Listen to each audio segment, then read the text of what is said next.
প্রবাসীরা ভোটাধিকার পেয়ে খুবই আনন্দিত। কুয়েতে প্রায় ৩ লক্ষ প্রবাসী বাংলাদেশে আছেন।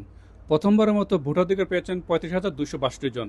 এর ভিতরে প্রায় ২২ থেকে ৩০,০০০ প্রবাসী অলরেডি তাদের ব্যালট পেপার বাংলাদেশে পাঠিয়েছেন। সর্বশেষ নির্বাচন কমিশনের তথ্য মতে প্রবাসীরা এত সংখ্যক প্রবাসীরা ভোট হওয়ার পেছনে কুয়েতে কিন্তু অনেক সামাজিক, সাংস্কৃতিক, রাজনৈতিক সংগঠনের নেতৃবৃন্দরা যথেষ্ট পরিমাণে উদ্বুদ্ধ করেছেন এই সাধারণ প্রবাসীদেরকে। প্রবাসীরা সবসময় অবহেলিত। তারা চান তাদের ভবিষ্যৎ প্রবাসীদের সুখে দুঃখে পাশে থাকে এমন সরকার।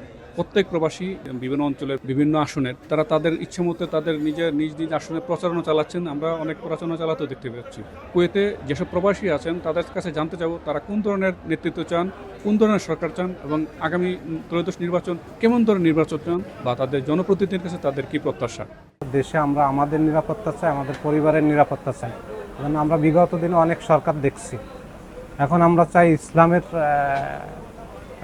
ইনসাফের একটা দেশ, এবং যারা আমাদের নিরাপত্তা দিতে পারবে, আমাদের দেশের নিরাপত্তা দিতে পারবে এবং দেশ যাতে সুন্দরভাবে চলে, সৎ নেতৃত্ব, যোগ্য নেতৃত্ব এবং সকলের কে নিয়ে একটি সুন্দর রাষ্ট্র পরিচালনা করতে পারে এরকম একটা সরকার আমরা চাচ্ছি। অতীতে আমরা বহুত সরকার দেখেছি, আমাদের ভাগ্যের কোনো পরিবর্তন ঘটেনি। দেশ চাঁদাবাজিতে ভরে গেছে, দেশে দুর্নীতিতে ভরে গেছে। আমরা চাই এমন নেতৃত্ব, যে নেতৃত্ব দেশের শান্তি শৃঙ্খলা বজায় রাখবে এবং দেশের উন্নতি হবে, দেশে কোনো চাঁদাবাজি হবে না।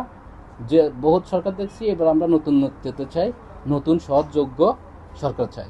আমি একজন প্রবাসী হিসাবে সবচেয়ে বেশি প্রত্যাশা করবো একটি প্রবাসী বান্ধব সরকার। আমরা বিগত সময়গুলোতে শুধুমাত্র প্রবাসীদের নিয়ে কথা শুনে আসছি, সব সরকারই শুধু কথাবার্তা বলছেন, কিন্তু প্রবাসী স্বার্থ রক্ষার জন্য আমরা আসলে প্রপারলি কাউকে কাজ করতে দেখিনি। এবারে গভর্নমেন্টটা আমরা এরকম একটি গভর্নমেন্ট চাই যারা প্রবাসীদের স্বার্থ রক্ষার্থে কাজ করবে।